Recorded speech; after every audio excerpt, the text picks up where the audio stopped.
Yep, we're good. All right, welcome everyone. I'm speaking up loudly because we've had some technical issues here, but this is the time and place for the regular Royal Oak Planning Commission meeting for May 2025. And just by information about what's going on with the technical issues, we need to be on film and recorded, on video and recorded, and the two are not syncing up, so we're gonna have film and we're gonna speak loudly, and everybody at the podium needs to speak loudly, and we'll pick up the audio, so we will have a video and audio record of this. But we're doing it sort of ad hoc tonight. So I'll call the meeting to order and have everybody introduce themselves, starting down at this end. Brian Cooper. Charlene Douglas, City Commissioner. Joseph Murphy, Director of Planning. Josh Markham, City Attorney's Office. Jim Ellison. Mike Fournier, Mayor. Woody Gantino. And I'm Gary Casada, I'm the chairperson. Okay, first thing, before I do anything else, does anybody need to add anything to the agenda this evening? Any of the commissioners, staff, or council? Okay, we'll move on to the next item, approval of the meeting minutes from April 8th, 2025. Have the commissioners had a chance to look at the minutes? Do they have questions or comments, corrections, or a motion? Motion to approve. Motion to approve from Mr. Cooper. Is there a second? Second by Mr. Gantina. Is there a discussion of the meeting minutes for April 8th, 2025? Okay, hearing none, I'm going to call for the voice vote. All those in favor of approving the minutes say aye. Aye. Any opposed? Hearing none, motion passes. Minutes are approved. All right, next order of business is public comment on non-agenda items. If there's anybody in the public who'd like to come up and speak loudly at the podium, come on up, 3 minutes.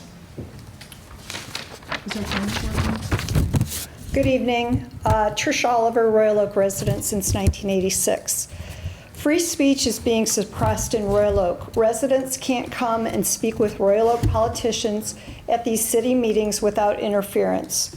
At the April 28th meeting, a city commission meeting, Mayor Fournier called for 2 back-to-back 10-minute recesses. In other words, he essentially called a 20-minute recess, which cleared the room of over 100 attendees to about 30, and it was only 9 p.m. This mayor and this commission are the enemies of free speech. Why do you use so many opportunities to suppress comments from the people who pay you? Many of us are very intimidated to come up to the podium in the first place, let alone risk being badgered by the very people who are supposed to be protecting and working for us. Regardless, we are taking our time to share our views, and you are misusing and abusing the power of the pulpit by doing things such as repeatedly scolding the crowd for clapping and threatening to drag the meeting out until 1 a.m. by taking recesses, while hypocritically allowing clapping for causes that you support or for your political campaign donors. Southfield, Ferndale, and Birmingham's published rules on their website do not prohibit clapping. Madison Heights rules ask, the operative word is ask, that all those in the council chambers refrain from applauding, but it's not enforced. In fact, at a 2024 Madison Heights City Commission meeting, audience members clapped throughout the public hearing about sheets and then cheered when the commission voted to deny it without a single scolding from the mayor. At the April 28th meeting, Mayor Fournier stated that this is the people of Royal Oak's meeting. However, the people of Royal Oak wanted to clap and were prohibited from that, including having the mayor point his gavel at specific individuals. The First Amendment protects the right to express oneself, and that includes expressive conduct like clapping, which can be a form of free speech. It's true that city commission meetings are often considered limited public forums, meaning the government can impose restrictions on the manner of speech. However, restrictions on clapping must be viewpoint neutral, meaning they can't be applied differently based on the message being conveyed. Further, the clapping did not interfere with the orderly conduct of the meeting, nor was it excessively loud. Rather, what did disrupt the meeting were the mayor's repeated scoldings, punitive recesses, and his condescending characterization of folks as struggling to control themselves, which was not true and which chilled public expression. In fact, he effectively cleared the room, and that meeting wasn't the first time. Public comment is an opportunity for the public to engage in spirited discourse as protected by the U.S. Constitution. Any attempts to suppress citizens' rights in an authoritarian manner are out of order. We at the podium only get 3 minutes, and then you politicians abuse the power of the pulpit to negate our input with derogatory commentary. Please stop intimidating your own citizens because sometimes they oppose your bad policies and have been harmed by them. Apparently, since you're not interested in listening to them, it's time for a new administration who will. I'm openly calling for a new administration who will listen to the people. Thank you. Thank you very much. Thank you. Anyone else who'd like to speak on a non-agenda item? Come on up. Good evening. My name is Thomas Horman. I live at 914 Genesee Avenue. I moved to Royal Oak in 1978. During the first part of last year, my neighbors and I came before the Planning Commission and then the City Commission requesting that you disapprove the rezoning from mixed use to planned unit development at 4704 Rochester Road. Among our concerns were the potentially inadequate infrastructure to support the proposed project. Our concerns were based on the fact that Genesee Avenue from Rochester Road past Ferris Avenue to Vermont Avenue already has 34 single-family residences and 8 apartments. That's a total of 42 existing dwelling units. The proposed project of 42 units would double the load on existing utilities. More specifically, my comments at that time included the following point. In the last 10 years, there have been at least 3 breaks in the 10-inch water main that runs along the north edge of Genesee Avenue between Rochester Road and the existing driveway into the subject property at 4704 Rochester. A patch marked the most recent repairs in 2023. Well, we can now add another 2 breaks in that same stretch of water line. On the morning of Wednesday, May 7th, the line broke during testing of fire hydrants in the neighborhood. Efforts of the Royal Oak Department of Public Service to repair the break were delayed when a gas line, an unmarked gas line, was cut and had to be repaired by Consumers Energy before the Department of Public Service could resume work on the city water main. There was at least one other water main break in the Northeast Royal Oak neighborhood at the same time. Then, on the morning of Thursday, May 8th, RODPS came again, returned and alerted Genesee Avenue residents that the water service would again be interrupted for additional repairs. This time their equipment included a vac truck from the sewer maintenance department. So, a few meetings ago, when I was before the commission notifying them of the deliberate removal of 4 landmark trees at that corner, I asked the questions, what now and what next? Well, I think we found out what's next. And what is going to be next once that 42-unit building is there? Disruption of gas and electric services, sanitary and stormwater sewer overflows, increased cut-through traffic, on-street parking, etc., etc., etc. All right, thank you. Anyone else like to come up and speak on a non-agenda item?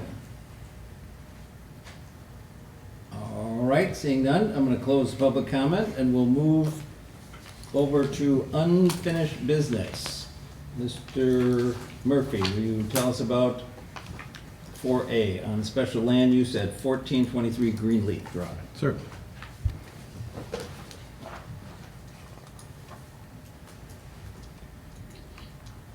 This property is located on Greenleaf Drive. It's in the 1-family residential large lot zoning district. Certainly is a large lot at 0.4 acres in size. It contains a single-family, 2-story single-family home with an attached garage, and the Zoning Board of Appeals granted variances in 2016 in order to build the house that's there. It's larger than the maximum allowable square footage under the ordinance, and the garage accessory floor area exceeds the maximum allowable as well. But the Zoning Board of Appeals did grant variances associated with those. The petitioner is in front of you tonight. They're asking for special land use approval for the addition of a senior accessory dwelling on the site. It is, again, a special land use. It must be physically attached to the dwelling or the house. And there's no technical definition in the ordinance of attached. So the planning commission must determine if the proposed archway, and I'm going to show the drawings on the screen for you to reference. There's a small shared roof line between the house and the proposed senior accessory unit. And they do share a wall that has an archway which has a gate. And that's, the petitioner's designer has done an excellent job of illustrating that on their drawings, renderings that they've provided. So I'll hover over where that's physically attached, and it's the planning commission must determine if that satisfies the attachment requirement. The proposed senior accessory dwelling is at the maximum allowable at 600 square feet. That does not include the attached garage associated with the unit. So here is the floor plan for the proposed senior accessory unit. Again, it does have a garage associated with it, and it certainly has floor area for a bedroom, living room, and an entry and kitchen area. The particular provisions in the city's zoning ordinance require that the principal dwelling, or the main house, that it be owner occupied, and that the senior dwelling unit be restricted to an elderly family member. It also needs to be, that fact needs to be recorded at Oakland County, and the special land use approval, if you approve that tonight, the zoning ordinance provisions require that it be reviewed by you every 2 years to ensure consistency with those ordinance provisions.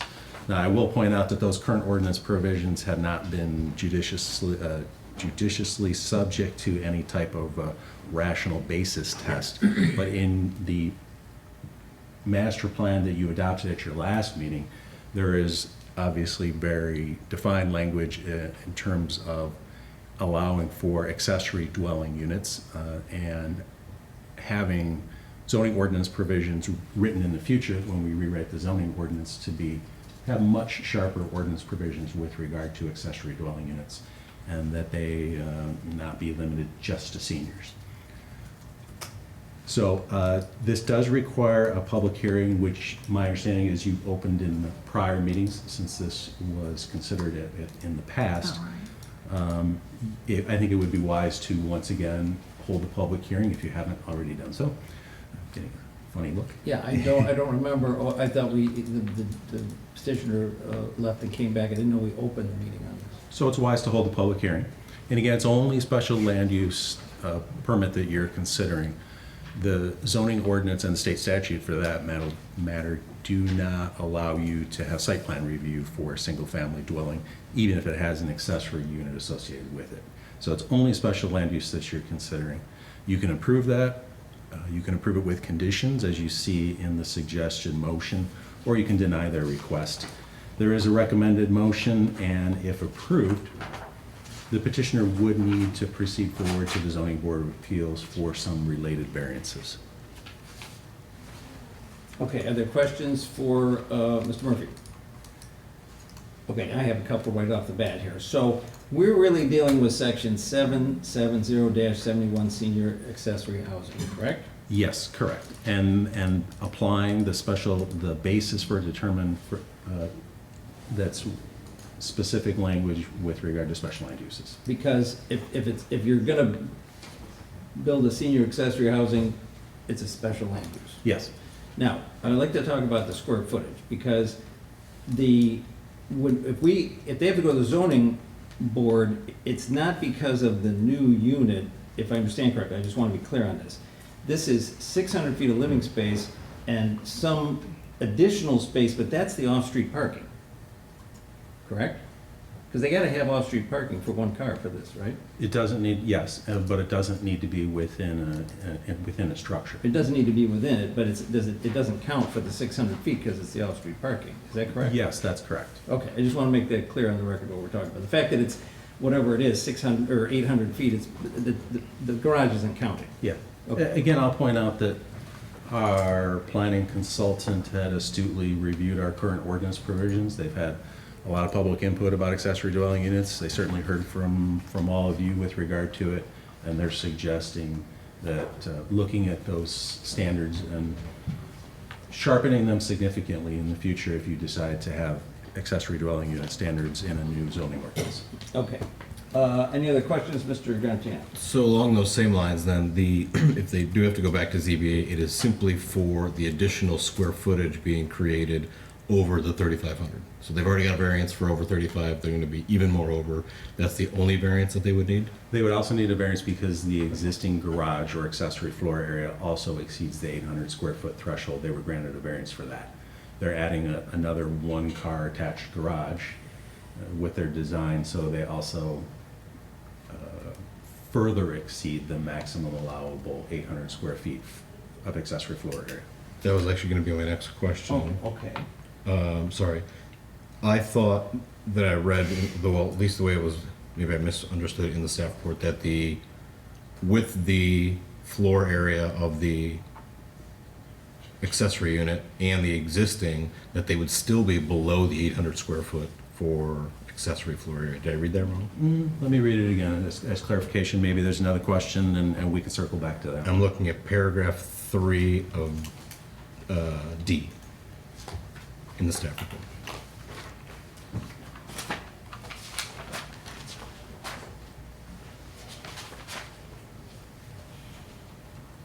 I'm sorry, which page was that? So, page 4 of the staff report, item D, really the last sentence of that third paragraph.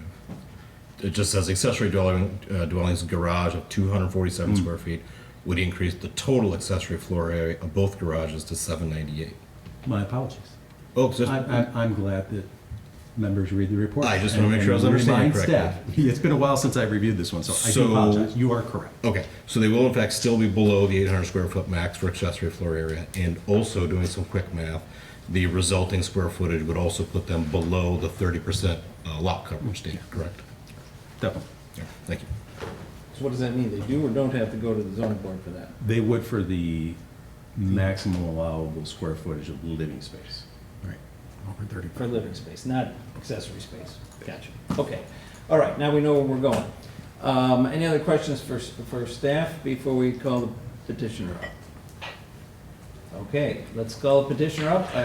Come on up, introduce your team, and tell us why you're entitled to the relief you're seeking. Good evening. My name is Keith Logsdon. I'm architect with Michael Willoughby and Associates, here representing Mr. and Mrs. Blower. In this case, the owner wishes to create an additional dwelling unit. Could you speak up just a little, please? I'll do my best. We don't have My voice is audio a little here hoarse, today. sorry. Yeah. The owner wishes to create an additional dwelling unit to accommodate his aging mother under the senior accessory housing provision of the zoning ordinance. The dwelling unit will be attached to the existing principal building as required. Space within the existing home cannot be rearranged reasonably, conveniently, and safely to accommodate an additional dwelling unit. The floor area of the proposed senior accessory dwelling unit will be no more than 600 square feet as permitted. The dedicated off-street parking space will be provided for the senior accessory dwelling unit as required. Building height of the accessory dwelling will not exceed 15 feet as permitted. The principal dwelling will be owner-occupied for the duration of the special land use permit. The owner has submitted a letter detailing the need for a space to accommodate his aging mother. Verifiable proof will be submitted as required. The owner will record a deed restriction with Oakland County stating that the property may not be used as a two-family dwelling unit once it is sold or is no longer owner-occupied as required. Upon approval of the special land use, the owner intends to apply to the Zoning Board of Appeals for a variance to increase the allowable usable floor area to accommodate the additional dwelling unit. The proposed garage for the accessory dwelling will be 247 square feet, bringing the total accessory floor area to 798 square feet as permitted. And I have to say, the provision of the ordinance addresses a critical issue that continues to present itself as more and more of our aging population wishes to age in place. and be close to their family. So I applaud the foresight of the commission for addressing this growing need. And I'd be happy to answer any questions you might have. All right, are there questions for the petitioner?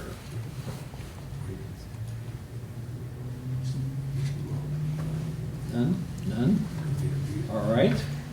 I guess we'll have you have a seat, and this is a public hearing. We're in a public hearing. All right. Is there anybody who would like to come up and speak on this agenda item? Come on up. Please introduce yourself. 3 minutes. Trish Oliver, Royal Oak resident since 1986. What we've seen in Royal Oak this past couple of years is an aggressive push by the city and planning commissions and the mayor to normalize the new master plan before it's approved by inserting high density and low density areas with heartbreaking impact on the neighboring single family homes. The current master plan proposes removing the one family or single family residential land use category with its protections and replacing it with the term neighborhood residential, which is code for allowing a variety of new high-density rental units, including duplexes, apartment buildings, and accessory dwelling units. So with this agenda item at 1423 Greenleaf, we see an ADU being proposed for your approval before the master plan has even been approved. What an ADU does is increase the density per lot, take away the neighbor's sunlight, views, and privacy while increasing parking demand. The master plan consultant, Matthew Lambert, out of Portland, Oregon, did both ours and the Birmingham's master plan. ADUs have not been approved throughout Birmingham, as is proposed here in Royal Oak. What accounts for the difference? One difference is that Birmingham City and Planning Commissions have fierce champions of Birmingham's neighborhoods. Why do we not have similar voice and representation on Royal Oak's commissions? Please vote no tonight to this ADU. We need to defend Royal Oak neighborhoods.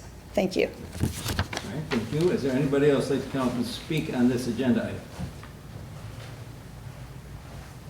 You're the petitioner, so we've still got the public hearing here. So hold on a second. I got to make sure nobody else would like to speak from the public. Okay. All right. Anybody else from the public like to come up and speak on this agenda item? Okay, hearing none. Looks like the petitioner would like to come up and say a few words. Just make sure you speak up. Yeah, can you hear me? Yes. So thanks for considering the petition. My name is George Blower. My wife and I reside there at 1423 Greenleaf.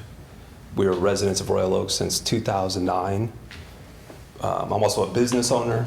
I've got multiple employees here that are working here in Royal Oak that come from other cities to work, et cetera, et cetera. So thank you for considering the petition.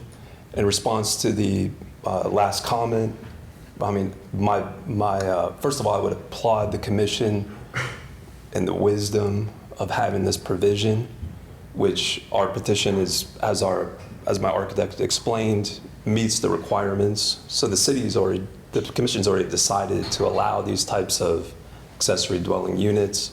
So we're just complying with what the provisions are allowed. As far as the notion that it's going to impact parking, I think it already provides for off-street parking. So I don't think it's going to impact parking. As far as it's going to impact light or the other things that were mentioned, I mean, it's sitting in a place that's not going to, it's 15 feet tall. It's not going to impact anybody's light or air or anything like that. And so it also aligns to the aging in place policy, which again, I would applaud the wisdom of the city for, seeing that. Obviously we have a growing population of people that are getting older and older. It's very humane. Obviously I agree with this because I'm petitioning the city, the commission to approve it. But, as someone who's, I was the son of a single mother, she's not able to live by herself anymore. So it's a great way for her to, spend her final years with dignity, with her family, as opposed to having to incur the cost of, having to have a facility where she can, have her final days at. So with that in mind, I appreciate the opportunity to petition for this. Thank you. All right, hold on a second. Stay right there. Is there anybody who has any questions for the petitioner? Further questions here? Okay. I actually do have a question. This is just based purely on the wording of the ordinance. There has to be showing that this is an elderly related person. So Right. First question, I believe you answered, it's your mother. Yeah, How old is your mother? She was born in 1947. Thank you. Yeah. Okay, that's, okay. You can have a seat. We may call you back. No promises there. Okay, thank you. All right. Is there further questions for council or staff or each other, discussion on this matter? On this agenda item? Okay, I'll tell you what. I'll start since you guys are shy. Let me say this. I think that this, first of all, this 770-71 is under the old master plan. This was already existing. It's part of our ordinance. It's not new, and citizens are entitled to rely on the ordinances as written. And this guy comes before us, and their senior accessory housing unit meets the ordinance. So I think I would be in favor, I will vote in favor of it. He has a different problem that he's got to go to the zoning board for. That's not our issue. So that's my comment. I would just speak to the clarification that was made at the beginning, that our purview here is for the special land use, really, and that's it. And I would say the applicant has met the bar in terms of their need, showing their need for what we are supposed to be looking at, which is this use, does it meet the intent of the special land use and the ordinance the way it's written? I happen to believe it does. I happen to believe it's a pretty well-designed solution to the issue, but again, I kind of go back to a very basic level of review that we have at this board, which is the special land use. So I'm actually in support of it. All right, any other comments? Mr. Cooper? Just springboarding on what you guys have said as well. I think this is very well designed. It meets with the character of the neighborhood. It meets with the character of the existing house that's there. Of someone who's, I have an aging mother that's home. I have a sister that lives in New Jersey. If I had the opportunity to do something like that, I would most definitely do so. This is not a rental unit by any means. This is not going to become a rental unit. There are caveats that are in here based on our existing zoning that's already in place, not the new, of everything that needs to be followed, and everything that's stated is such. So I'm in support of this as well. Mr. Mayor? Yeah, I'll just add that, from a special land use point of view, again, no issues at all. They're going to go to zoning and work out those issues with that board.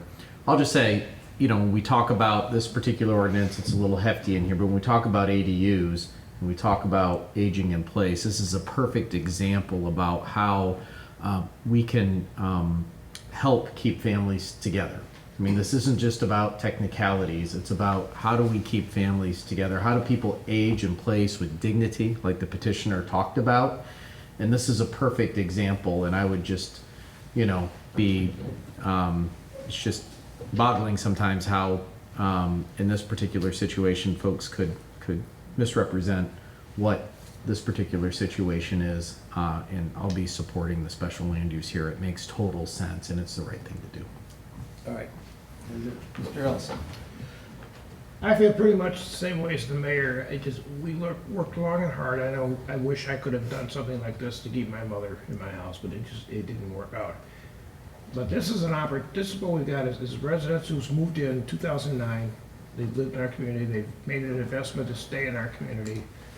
They have looked at the allowable ordinances that we have available to build this ADU so their mother can stay with them. Otherwise, mother's going to go somewhere else. I think this is a case of a resident who's established themselves in the city, using the ordinances that we have provided to allow living space for his mother to stay with the family. And I still am floored that people find a reason to make this ugly. I'm sorry, I will be supporting this. All right. Is there further comment or a motion? If there's no other comment, I will move to approve the special land use. All right, is there a second? A second. Second by Mr. Cooper. Is there further discussion of the approval of the special land use for 1443 Greenleaf? Do we need to authorize them to go to the zoning board, or is that? Nope. Nope. Once Okay. you grant the special land use permit, then staff is able to work with them to move them forward to the zoning board of appeals. Roger. All right, all those in favor say aye. Aye. Any opposed? Hearing none, motion passes. Congratulations. Very nice. All right. Next, whoops, what did I do with my agenda? Next agenda item is, we have a zoning ordinance text amendment that is postponed. So just for the record, what I understand is that this was postponed from March 11th. This is the zoning ordinance text amendment for 770-22, but the petitioner has asked for it again to be postponed, correct? Okay, just for the record. All right, new business. I Do we believe need there to needs to take be a action? motion to Yes. postpone it. Oh, there is? I'll move that we postpone this item until the next meeting. No, July 8th. July, they've asked for July. I'm sorry. July They've asked for 8th. July. July 8th, obviously. Okay, so the motion is to postpone agenda item 4B until July 8th. Is that a second by Commissioner Douglas? Yes. Okay. Any further discussion? You have a, okay. All right, all in favor, say aye. Aye. Any opposed? Okay, hearing none, the item 4B is postponed until July 8th. All right, new business. SP 250509, a site plan for 31626 and 31668 Woodward Avenue. Mr. Murphy, tell us about this. Sure. The site is located on Woodward Avenue, just south of Normandy.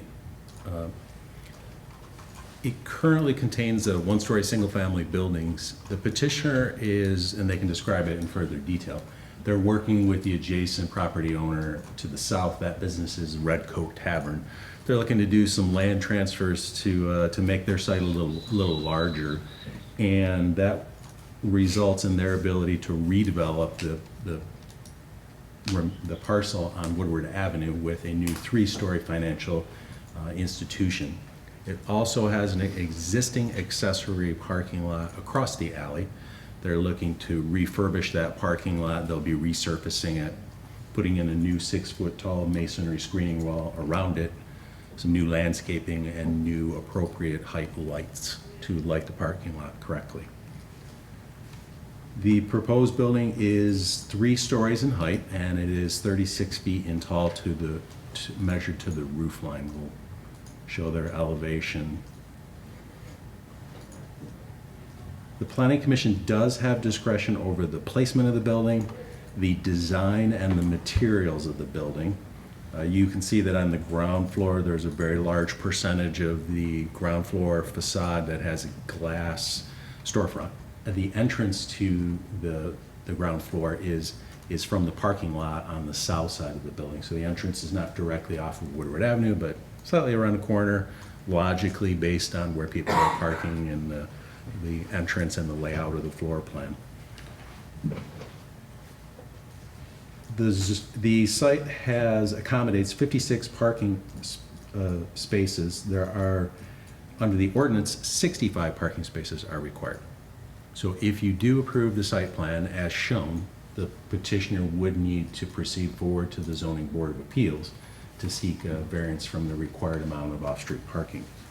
This is a site plan review. It's not a special land use since it is an allowable use in this particular zoning district. And the petitioner is here to further describe their project and significant investment in the community. All right, I have a question right off the bat, though. Right now, there's lawn between the current building and Woodward, and they've got parking spaces designed on the Woodward side. Is that Royal Oak, or is that MDOT? It's MDOT. It's within the city of Royal Oak. It's within the Michigan Department of Transportation, or MDOT's public right-of-way. So the petitioner can highlight if they've reached out to MDOT. Typically, that process of modifying the right-of-way to accommodate appropriate size and functional parking spaces is a marriage between city review and MDOT at the end of the day. And so the petitioner has modified, and I'll hover over the spaces you're referring to so everyone can understand. The spaces in front of the building are within the Michigan Department of Transportation public right-of-way. They're not counted towards the required on-site parking.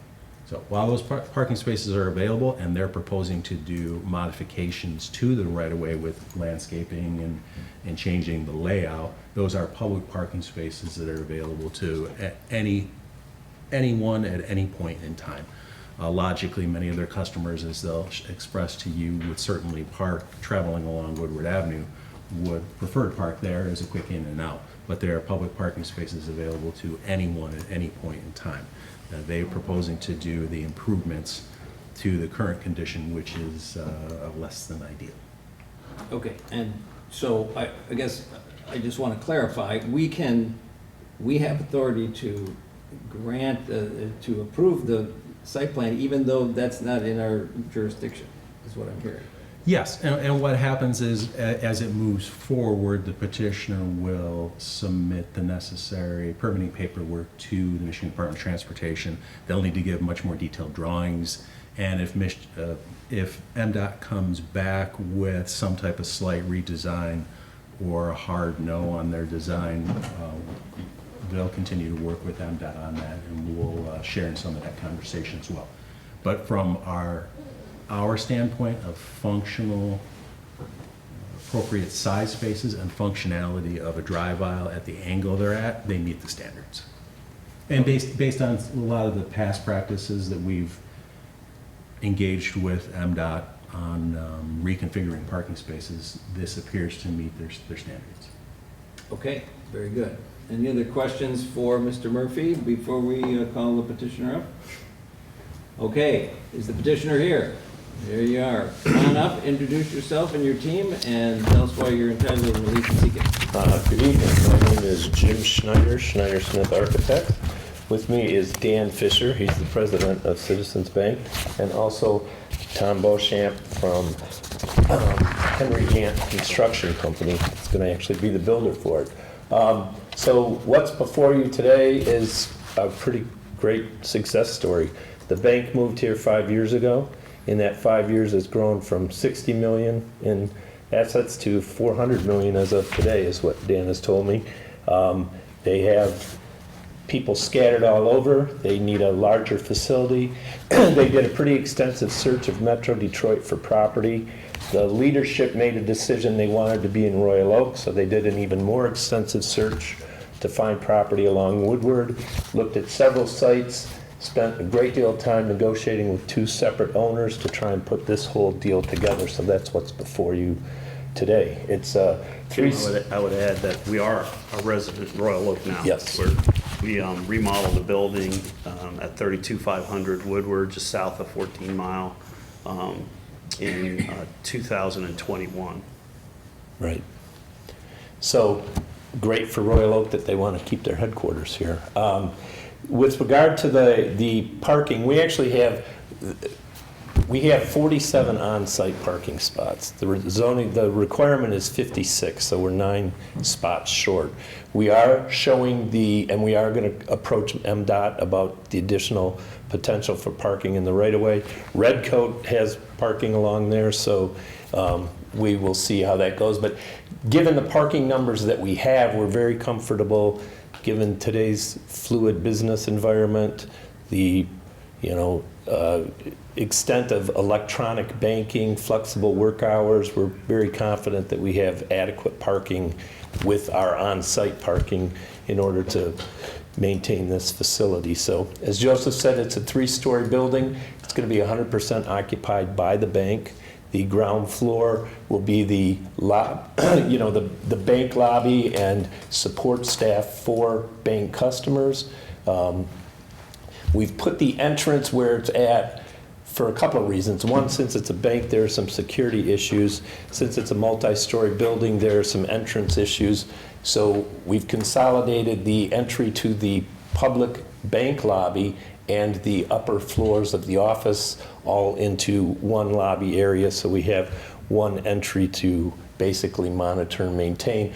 Also, by putting it on the southeast corner of the building rather than on the southwest corner, That front facade can have windows on all 3 floors. You're not going to see a stairwell or an elevator shaft or something like that on the woodward facade. So the building as proposed is a combination of glass, brick, and metal. And we're happy to answer any questions if you have anything specific you want to know. All right, other yep, there is, Mr. Ellison. I'm not, excuse me, I'm not seeing an exterior ATM machine.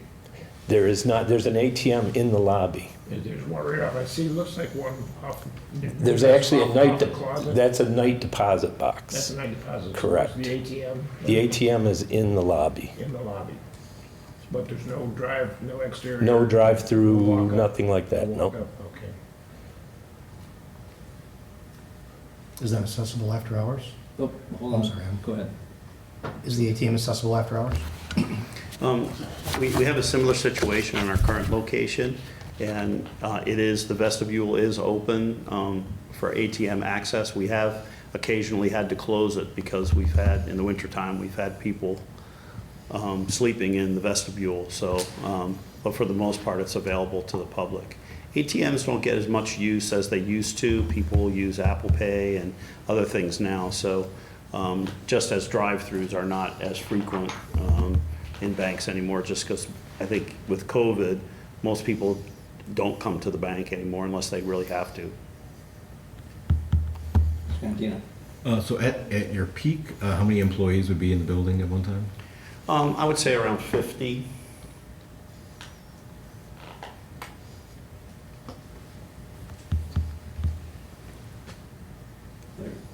Questions? Okay, so I'll take a couple of comments here.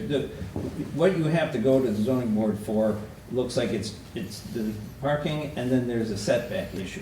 Could you just tell us about the setback issue? Actually, Joseph might be able to clarify that. So the report says that the entrance to the parking off the alley needs to be 25 feet from the intersection on Chester, I believe. And we had proposed a site plan prior to this. We've modified it so that back entry to our parking lot that's on the west side of the alley is 25 feet from the sidewalk. So I don't think that's a variance requirement. Is that correct? Yes, and in the, I believe you're referring to contingency number, well, and also 3, which states the building setback at the southwest corner shall be depicted on the site plan as shown or otherwise. So you do have discretion again over the placement of the building, and the features of the building itself. So this is the driveway here. I'm pointing to something that nobody can see, but this is the driveway here that's at issue. Yes. And that would be associated with the variance request, yes, to waive that 25-foot setback is what you're referring to. Right, but he's saying that it is 25 feet now. Is that? The original site plan, it was closer. Now we've moved it so it's 25 feet from the property line. Is it different from this drawing? No, this drawing. This drawing shows, yeah, it just doesn't have a measurement on it. Correct. Oh, and I think if I zoom in a little bit further, a parking space is typically 20 feet in length. Yes. So this shows something that's longer than 20 feet, and therefore you've stating that is in fact 25 feet. Yes. Logical, understood. Okay. Other question, maybe you can stay on this sheet or not. Sure. If we prove this, you have to meet the lighting ordinance, and I noticed that on sheet A1, you have a picture of the parking lot lighting. By the way, I'm glad to hear this, that you're going to redo the parking lot and the lighting. I think that's terrific. It says LED fixture with shield, but that does not have a shield. It will have a shield. It will have a shield. Okay, that's what I want to hear. All right, very good. I'm done. Anybody else? Wait. Just a couple clarifying questions. So the masonry wall you spoke of will replace the brick column wood slab fence that's currently Correct. there? Yes. And then the parking spaces that would be on the east side of, which is called the bank building property, separate from the parking lot, is there, what is separating those parking spaces from the alley? There's a 36-inch tall masonry wall that runs along the alley right there. The alley's a two-way alley, correct? Yes. Thank you. right, other questions for the petitioner? Mr. Cooper? I do see, what is this? Looks like it's on the north side. It looks like a rectangle that's brown. That's a generator, That's the generator? Okay. and that's enclosed with a masonry wall around it as well. Is that diesel or natural gas? Natural gas. All right. Any questions for the petitioner? Mr. Cantina? Not a question, just a comment. If you would consider replacing that natural gas generator with some solar panels and battery backup, I would encourage you to look into that. Well, We'll certainly look into that. Perfect project for it. Nice flat roof, not a huge load if you do need to be on backup, And you get a parapet. Right. and save you some masonry wall construction. All right, any other questions for the petitioner? So we don't have to do a public hearing, but it's our practice that we do, so why don't you have a seat and see if anybody wants to speak on this.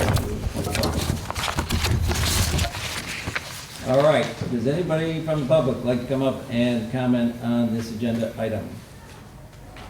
All right, seeing none, we'll move on from the public comment. We'll bring it back to this side of the table. Are there any further discussion here? Questions for council or staff or each other?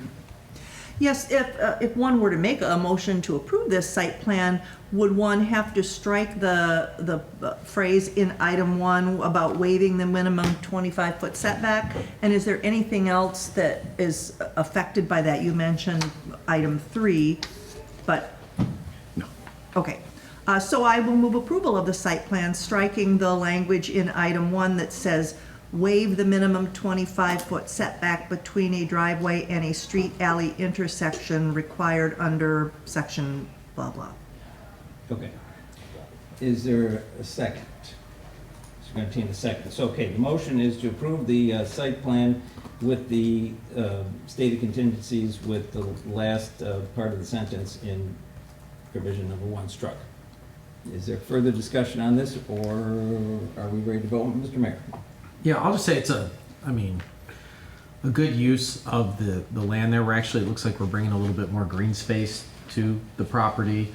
We got a local business with its roots here in Royal Oak, recently opening up their headquarters, expanding, consolidating, and using a awkward angled woodward corridor property to the best of their ability. So a lot of creative design work I can see went into this. And a lot of planning, and so I think it'll not only be a sharp-looking building on Woodward, not that that's part of any of the criteria of my decision, but I think it's a good use of the land and a great economic opportunity for Royal Oak and a good shield with the neighborhood with some of the work they're doing in the buffer parking lot. And, you know, I think that the parking will be adequate for sure. You're only getting good stuff with Mr. Schneider, right? Yeah, I'll tell you. It's like he's practiced in Royal Oak for a while. You think, yeah. So similar comments. I just want to commend the applicant for choosing to locate the business in Royal Oak, but not only that, choosing to stay in Royal Oak and rehabilitate a section of Woodward that currently has not underutilized but non-utilized buildings. That actually the south building there is pretty tagged up on the inside. So re-engaging and re-energizing what is currently a section of Woodward that really has no engagement on it. I certainly appreciate the fact that again, this business is choosing to locate their headquarters in Royal Oak, but the fact that they're a smaller community bank, I think, is a great thing as well versus a larger national bank. I think their ability to respond to a community's needs is going to be a little bit better, and I'm glad that they're locating here in Royal Oak. All right. And Mr. Ellison? Real quickly. Question I forgot to ask. You've got the bank, the existing bank on Woodward North Normandy, right? yes. Is that staying? No, they're actually, I think they may have already We sold sold the building. sold We the have- building. Yeah, it's not under contract yet, but we have a commitment to Put sell a it. slot car place back in there again. I'm sorry? Put a slot car place back in there. Wouldn't that be great? That's what was in there. Yeah, we remember what that, there was paintings on the walls there when we remodeled it with the race cars on there. Okay, that's all. I like the plan and go down, I support it. Great, thank you. I just want to make one other comment. Number one, thank you for the consideration. We've been really, really happy with our choice of Royal Oak over the last several years. The community's really supported us, and we've tried to give back a lot to the community. We did invite all of the neighbors. We sent mailers out to the neighbors and invited them to come to our current bank to see if they had any questions or concerns about the project. So we had a little snack hour, cocktail hour, whatever you want to call it, last week for them. And then I also personally went to some of the houses directly behind the parking lot and knocked on doors and introduced myself and talked to some of the neighbors. So everybody that I talked to seemed to be very enthusiastic about the empty parking lot and the empty buildings turning into a really nice facility. So we're excited that the neighbors, I think, are going to embrace the new project as well. So appreciate your consideration this evening. All right. That's real interesting. I don't think you'd see the president of one of the 10 largest banks in the country going door to door talking about their project. So that's community banking at its best. Thank you. All right. All right, any further discussion? We have a motion on the table to approve the site plan, striking the last part of the sentence in provision number 1. I think it was Commissioner Douglas's motion. I think it was Mr. Gantina's second. Any further discussion? All right, I'm going to call for the vote. All those in favor say aye. Aye. Any opposed? All right, hearing none, motion passes. Congratulations. Thank you very much. Good luck, gentlemen. Appreciate your time. All right, next order of business is a sign variance. I don't know what I did with my agenda. Oh, here it is, okay. Sign variance SV 250504, 319 South Main Street. Mr. Murphy, tell us about this. The city's sign ordinance has specific provisions which are entitled prohibited signs. And there are a variety of signs that are prohibited no matter their location in the city. This is in sign area number 3. Sign area 3 is not exempt from the prohibited signs. One of the prohibited signs are those that are painted on a wall of a building, fence, or a screening wall. You can see from the photograph that the petitioner has a relatively new business in the city. They certainly have signage, signage on the windows, but they've taken the liberty of painting their name and their logo on the facade of the building, on the west side of the building. So again, it's a prohibited sign. They applied for a sign permit and it was denied. So they're here in front of you seeking the ability for you to grant them the waiver from this provision and allowing them to retain the painted sign that they put on the building. An additional prohibited item in the sign ordinance are lights that are used as permanent architectural details or enhancements surrounding windows and doors. And those are including but not limited to tube lighting such as neon, argon gas, LEDs, fiber optic lighting, or bare bulbs. Those particular provisions were added to the city's sign ordinance in 2023, and the Code Enforcement Division of the Community Development Office did provide the property owner with the citation and reminding them of the prohibition of this particular lighting. So they're here in front of you tonight seeking a waiver to allow them to retain the architectural enhanced lighting that they've put in their windows of their business along South Main Street. Okay, so there are 2 items, painted sign Yes. and lighted window. Accent lighting. Accent lighting. All right. Okay, are there any questions for Mr. Murphy? Other than being painted on the wall, is the sign too big for the ordinance? I did not look at it for compliance with that provision. I'm assuming that it complies. I would assume that otherwise the deputy building official would have noted that as an additional variance request. But I don't know the percentage. Staff report refers to it. Sign has an area of 37.5 square feet, and the max permitted would be 55 square feet. There you go. Okay, so just for, I was just seeing if you read it. yeah, just for the record, the sign area is not the issue. That Correct. it's painted on because it complies with the area. I do have another question, and I think this has come up before. What is the history of the painted on the wall sign prohibition? Do you know? I'm not familiar with when that provision took effect and the enforcement of it. I just don't have that history.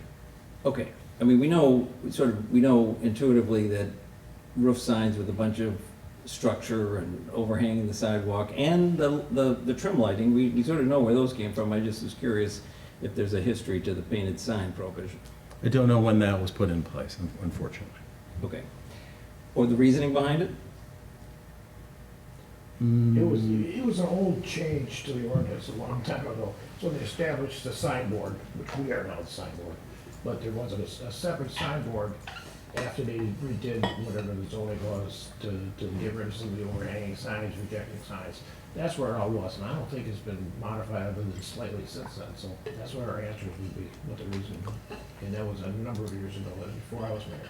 Okay, so you can't speak to the origins of the No, prohibition? I can't speak to the methods behind it. I know there was a push to get rid of the signs hanging over the sidewalks and eliminating building, have nothing but signs painted all over it, and they're trying to get away from that look. Okay, So, well, okay.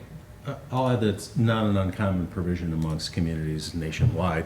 You often see the signs that are painted on buildings, they don't age well, and they're not kept up as much as fabricated signs are. Okay, so there's some reasoning there.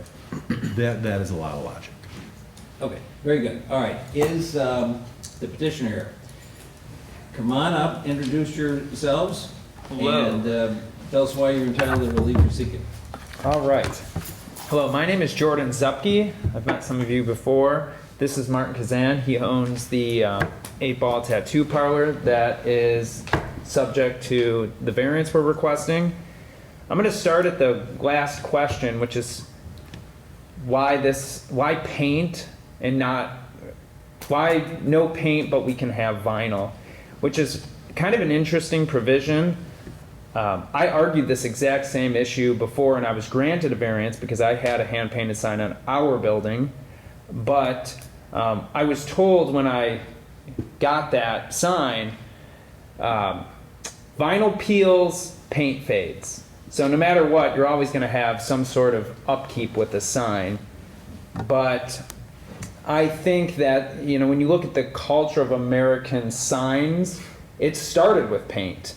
So I'm just wondering if when they enacted this newer sign ordinance, if it didn't in some way just want to go towards kind of the newer signs that started with LEDs, backlit, and vinyl.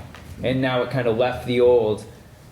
But when we look at, when you drive downtown, you'll see a lot of these old signs and they've faded, but while they have faded, it kind of has a historical value to it. So maybe we've come full circle in some way. Nevertheless, we're here for the two signs, the hand-painted and obviously the neons. And when I look at the variance determinations that are kind of the set forward in the ordinance, one of them, C, would it not alter the essential character of the area? I think if anything, it reflects the diversity of downtown. We submitted some examples, and I'll just kind of hold them up. Ye Old Saloon does have a hand-painted sign, so they also have something. As far as neons go, there are certainly an abundance of neons. There's the Psychic Reader and Astoria Bakery across the street with neons. Comet Burger also has neon style, whether it's LED that's supposed to look like neon or actual neon.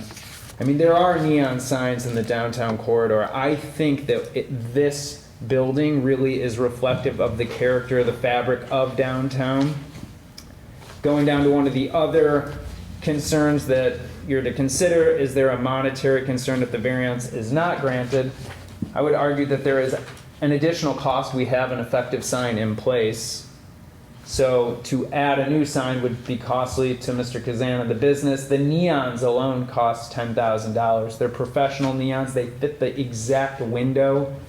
I think, I mean, as you can see in the photo too, his sign above isn't even lit up at night. So he's really only showcasing what's inside the building, the business. And as far as one of the other considerations, would a lesser relaxation than that requested not give substantial relief to the property owner? I mean, I would just really hearken to all of the businesses locally surrounding this that signed a letter indicating that they support the sign, they support the neons that are there. I think Mr. Kazan did a beautiful job with this. I mean, I think he really captured the essence of kind of the Americana look. I think it's aesthetically pleasing when you look at kind of the downtown, which is lit up very, I mean, there's a lot of lights going on downtown. I think we all know that.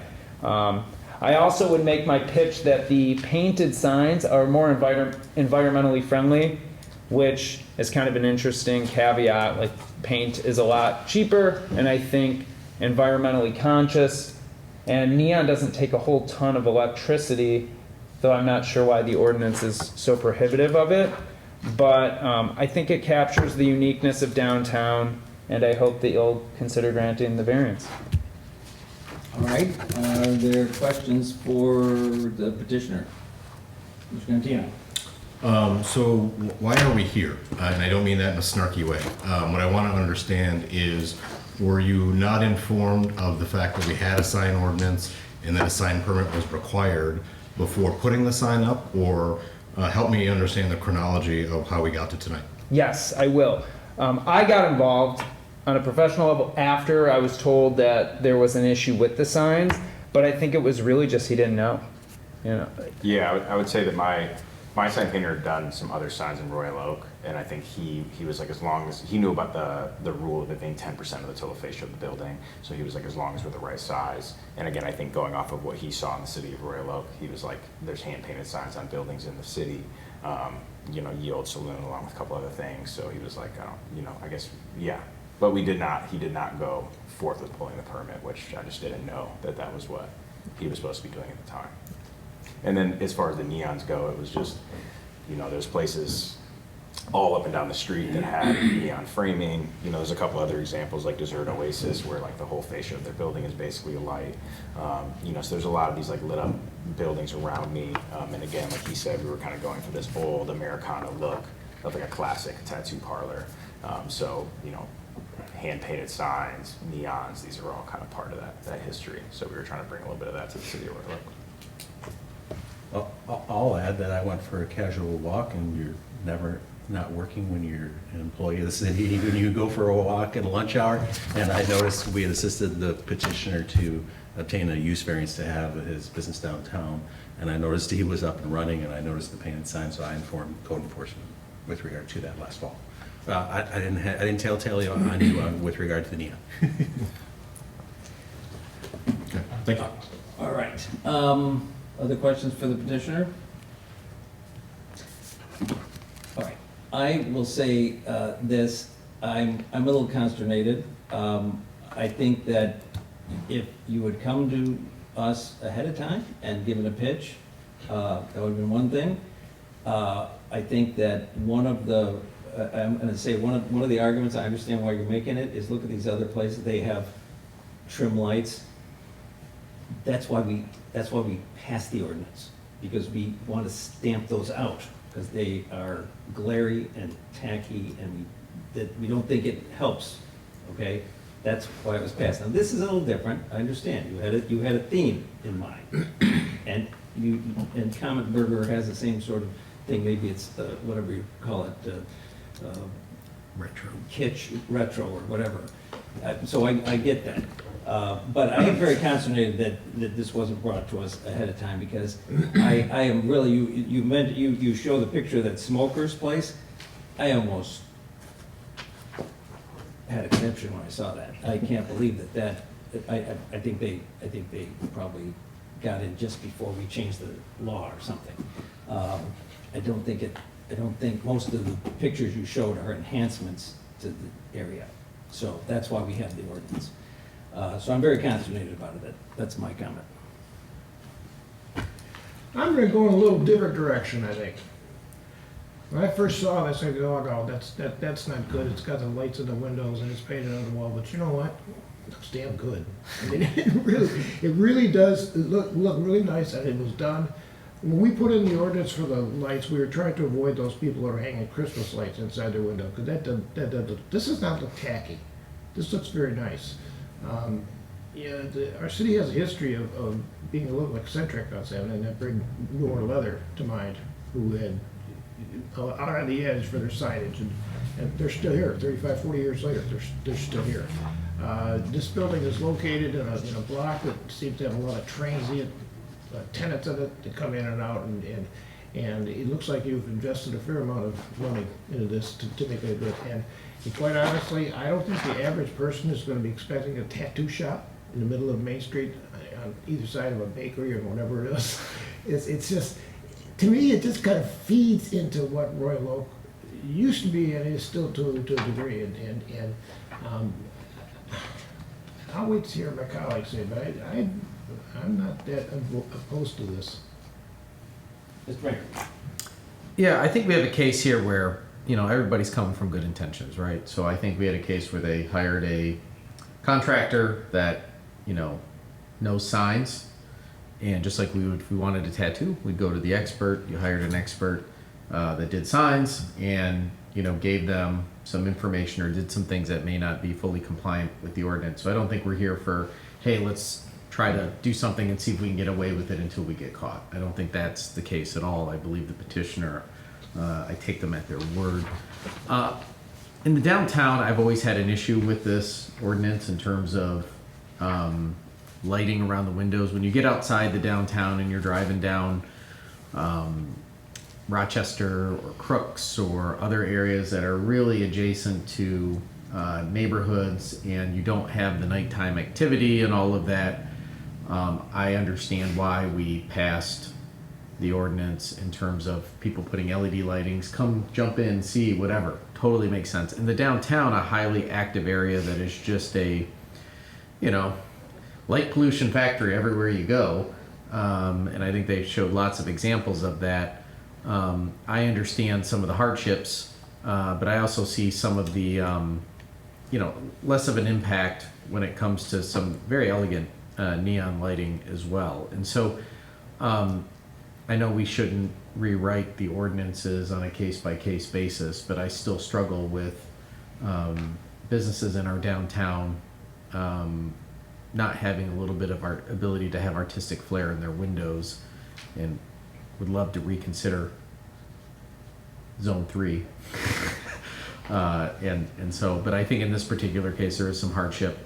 It's the petitioner, I take them at their word that they didn't do this nefariously, but we do have an ordinance nonetheless. Oh, I think you had your hand up first. Commissioner Douglas. Thank you. Reaching for this. 607-10R, lighting used as a permanent architectural detail or enhancement surrounding windows indoors are prohibited. And we, all of us here, you might not have been here, but the rest of us passed this ordinance. It's been within the past year, 2 years? 2023. 2023, for a particular reason. Now, we didn't send our code enforcement department out to go after those that the existing ones had it, although the ordinance allows that.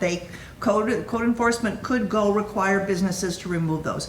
We didn't do that, but we anticipated that the ordinance would prevent people from making a costly mistake after consulting with a sign company based here in Royal Oak or with expertise in Royal Oak. I feel like you've been let down by your advisor here or your consultant here, but nevertheless, the ordinance is clear. And I get it, it looks cool, but the law is the law. And I say similarly to the painted sign.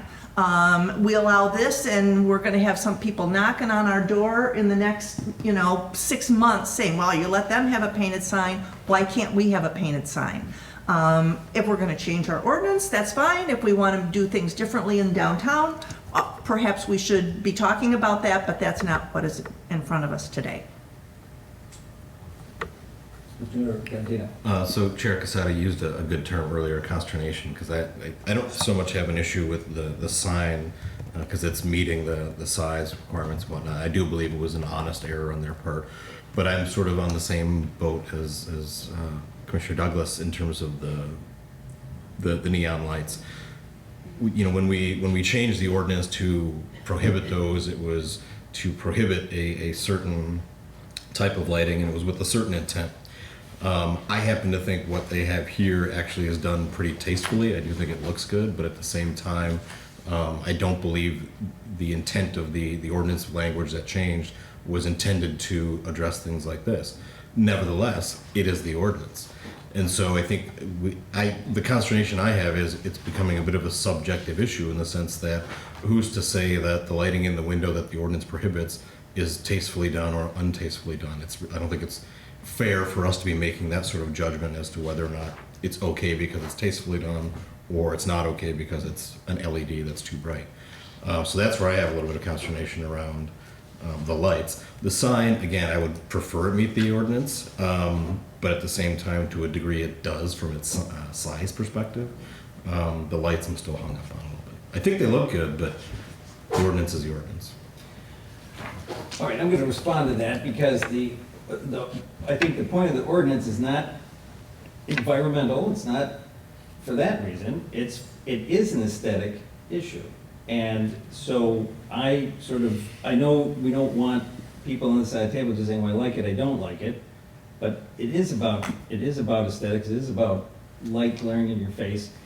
This is neon, so it doesn't have the same glare as the ones. And I will say that what really drove us, well, at least it drove me, was the LED lights that everybody was putting in their windows that are very glary, and in particular, the business shall be left nameless, but we made a deal with them. We gave them a variance, and we said, we're gonna give you this variance, but you have to take those stupid lights out of the window. And then they didn't, and they're still there today. And so, again, very consternated about that. We'd like to stamp those type of lights out. Neon is covered in the statute. I do feel like you invested a bunch of money. I don't want to damage your business. I agree with one of my colleagues there. It's interesting to have a tattoo parlor right downtown. But again, I'm still consternated. If you would have come to us and said, hey, here's my pitch, I'm going to do this Americana thing, you probably would have got a lot of support. The fact you've already done it is consternating. But anyways, that's my pitch. Right or wrong, I think aesthetics do matter. Mr. Ellison. Shoulda, coulda, woulda, would you? It doesn't do us any good here. I mean, you could say, yeah, you should have come up and asked for it, but I think it was an honest mistake. I think you went with what you wanted to do to fit your style and what you wanted your shop to do. Again, mistakes were made. Okay, let's accept it. If a mistake was made and this was a really crappy looking sign, a really crappy looking storefront, I'd say take it down, but I don't think it is. I think it fits into the character of that area downtown. And again, the uniqueness of having a tattoo parlor downtown to me is just fascinating. And when I saw it going in, I thought that was really cool. I would be in. I just owe myself a tattoo. But again, continuing on with the lettering in the window, it's very tastefully done. And you've got your neon around your windows. It's not flashing. It's not chasing. It's not doing any of that stuff. It's just there. Do you shut the lights off at night? Yes. Okay, so they're when you're open, the lights are on. Yes. So it's kind of like the owl side that I'm over open one bit. I'm glad you brought that up. That's a great example because we, based on aesthetics, I think we allowed that variance when it really didn't qualify. Yeah. And it's unfortunate they haven't maintained the light, Well, the lighting properly. I'm back to making our decisions here and going with the petitions we have in front of us and the promises they make to us. I lost my train of thought now. I fell off that train. Don't run me over. But again, keeping with the history of Royal Oak, I've been around here longer than most of you, so I've been here 70-some years, and I saw all the things that came and died. But in the interest of promoting a new business owner who took a chance to open a different business on Main Street. And I don't know, I'm having a real hard time not getting, I mean, we are the planning, yeah, we are the sign board, and it is within our purview to allow these exceptions. And so, you know, you look at some of the other examples they get, and I didn't realize how bright some of these things are, but we don't do anything about them. But this is not obnoxious. This is really kind of pleasant looking to me, so anyways, I'll wait again. Okay, Mr. Cooper. So just high level again, we're talking forgiveness, not permission. Looking at what I'm seeing as well, so there's no concern with regards to having neon light like signage within the window. It's just the border that's the concern.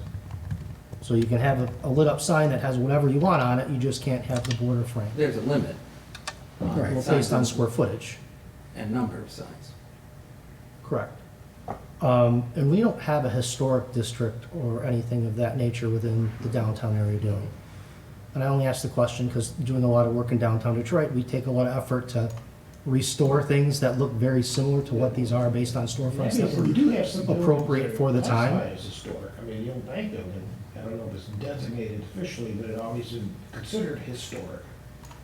We can go into a lot of old buildings and realize that Yeah. painted signs were, I mean, they were historically appropriate, and we've actually gone through painstaking efforts to restore them and rebuild them. So, yeah, again, I'm torn on this as well. It's the ordinance is the ordinance. I think had I seen this from day one, I think that's something that's tastefully done. I think it's appropriate. I think I would have approved it.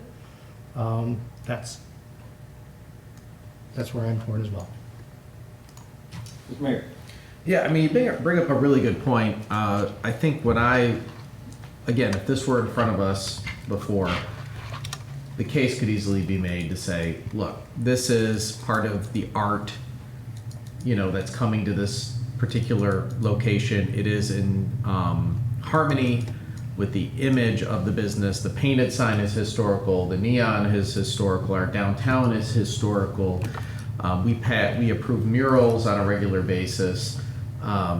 So for me, I would say I agree with everybody. It's not somebody that's just putting some flashy LED lights they bought on Amazon for $14 to say, come in, buy one, get one free or something like that, right? This is, to me, part of the design of the facade.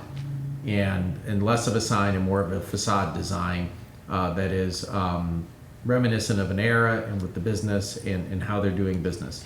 I see all the other examples given. I walk downtown 3-4 nights a week at least, a little less in the winter, but my wife and I will walk all through town, and I gotta tell you, I've never been distracted by any of in fact, I guess I never really noticed. I figured that I should notice sitting on this board, but just with everything going on in the downtown, all of these businesses, I don't know that anyone has ever complained and said, this is light pollution, this is getting into my apartment, this is a problem, it looks tacky downtown.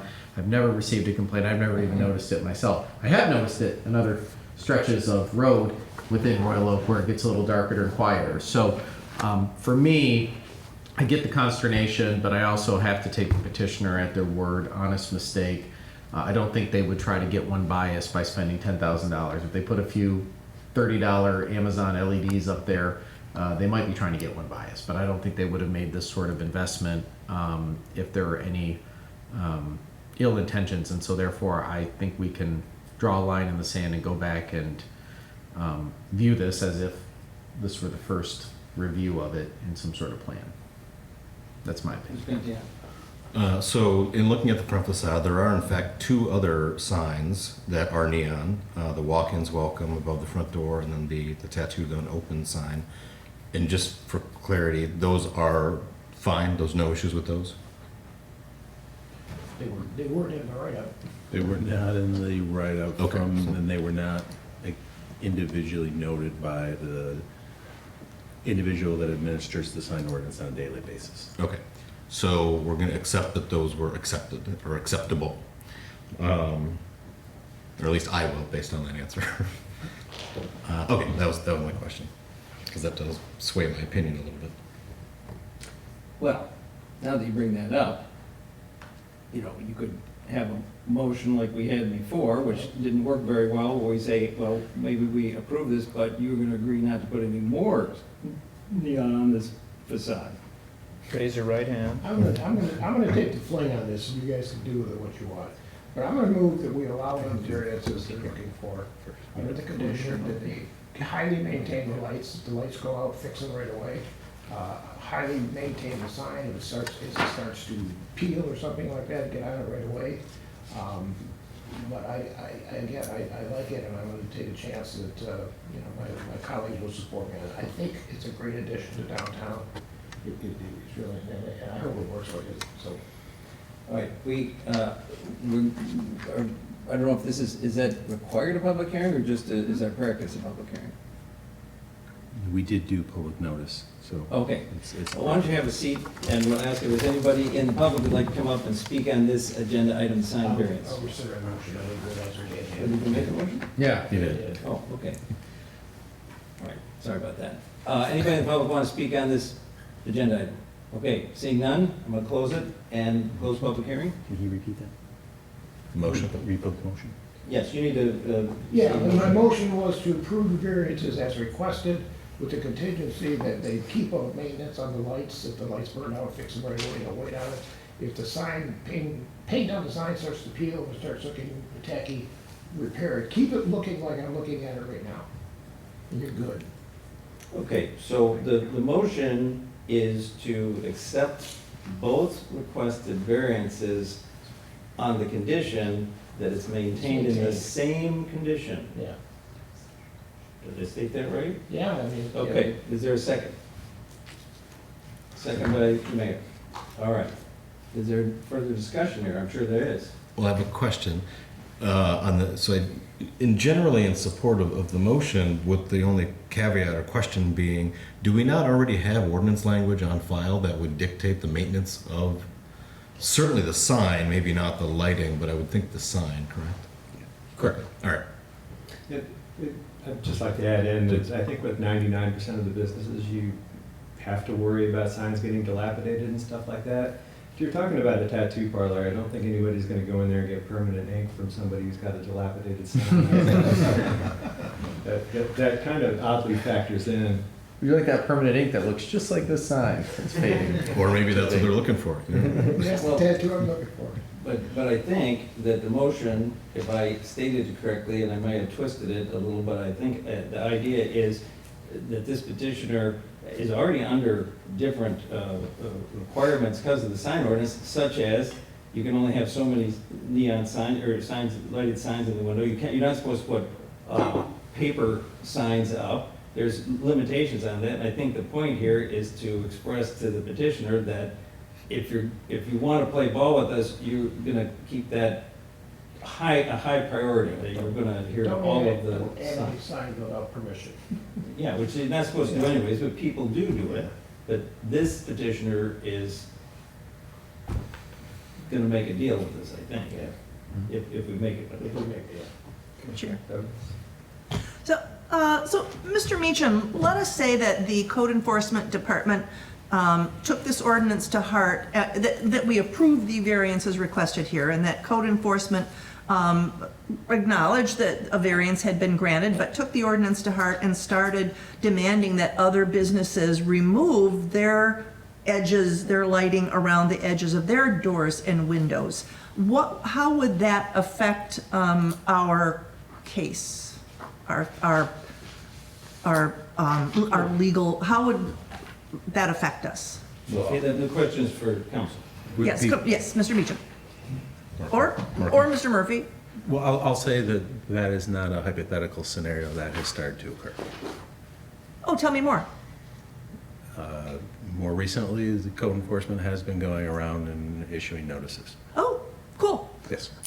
So to Mr. Meacham's point. Well, they'd still be in the same boat that if they wanted to maintain that sign, they'd have to come here like this petitioner is doing right now.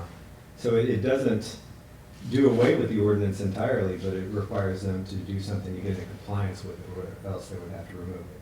So, but that puts us in the, I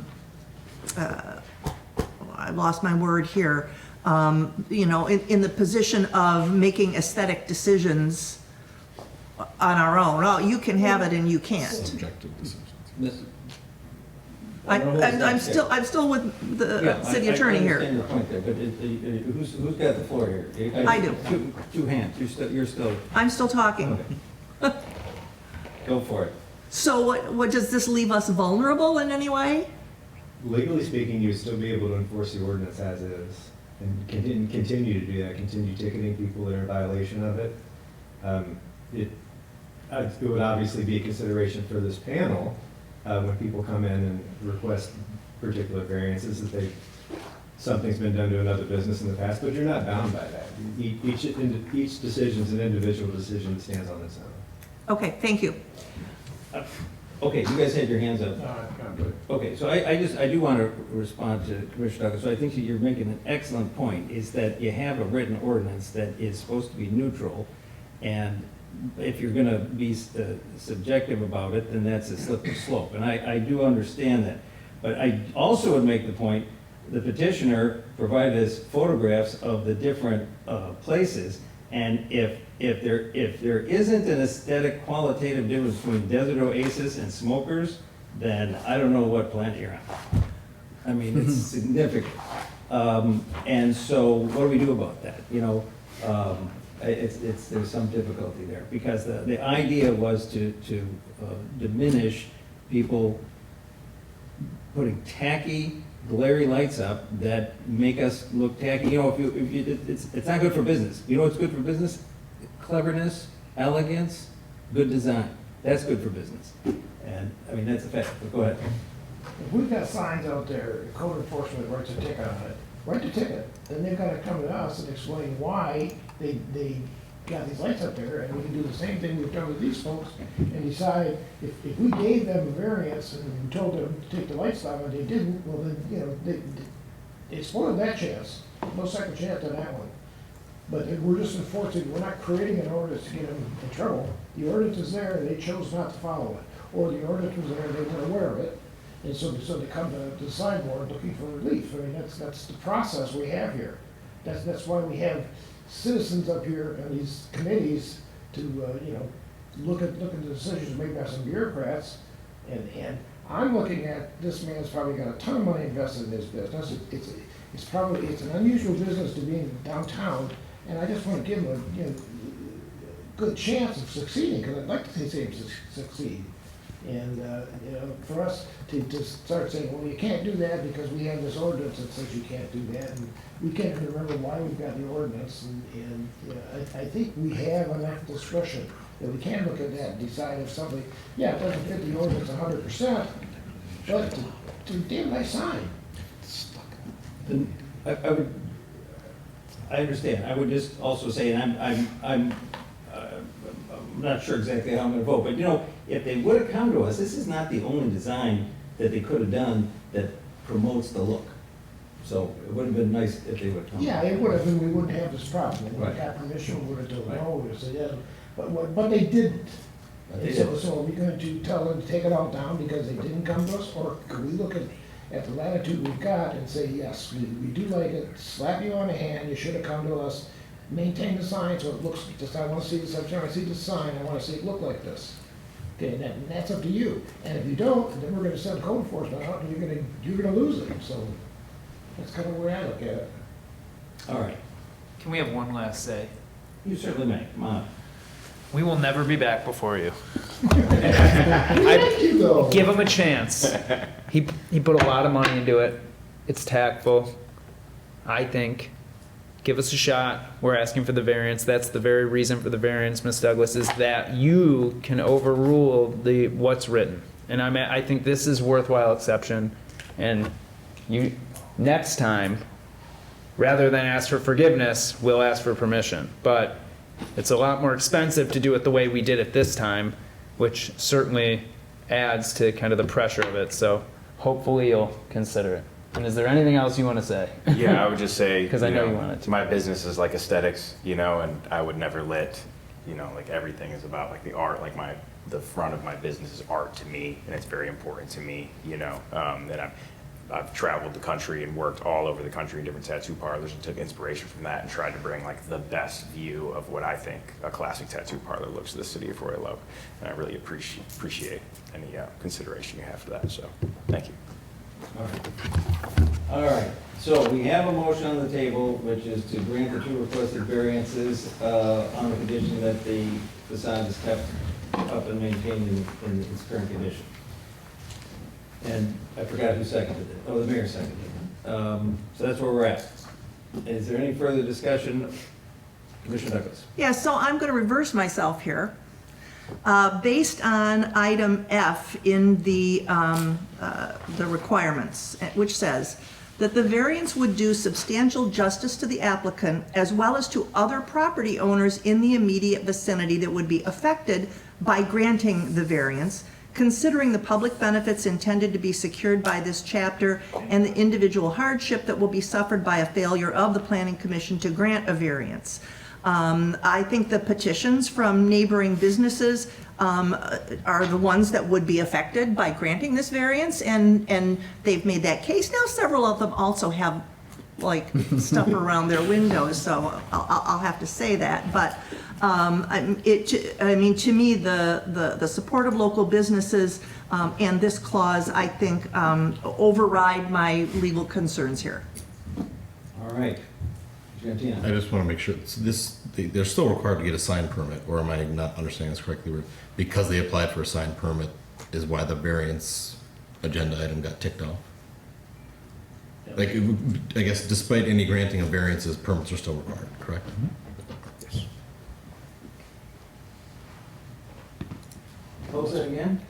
So my question is, were they informed of the violation and requested the variance, or did they go to pull a permit, and in the process of pulling that permit were informed that what they want to pull the permit for requires a variance? Yes, for the painted on sign, that is correct. They applied and were told that it needed a variance. Got it. So they'll continue to go through that process, which isn't much after you take your action. Sure. All right. So are we ready to vote here? I'm going to start down on that end. We're going to do a roll call vote. Yes. Yes. Yes. Yes. Yes. Okay, I'm a yes too. All right, congratulations. Good luck to you. Thank you so much. Congratulations. All right, looks like we inked that one. Womp womp. Okay, next order of business. Good job. No, wait, hold on. Where are we at? Non-action items, Non-action items, we don't need. Mr. Murphy. You have in front of you all the administrative approvals from the last quarter, just for informational purposes. And you also have the first quarter report from the Oakland County Road Commission. We always pass that on to you, gives you an idea of what's occurring at the Road Commission and how it might affect what's happening in City of Royal Oaks roads as well. They're concerned about funding, I'll tell you that. Yes, everyone is. All right, anything else? Do the commissioners have any statements they'd like to make or put on the record before we adjourn? All right, seeing none, is there a motion to adjourn? Motion by Mr. Ellison, second by Mr. Gantina. All those in favor say aye. Aye. Motion passes. We're adjourned. Thank you very much.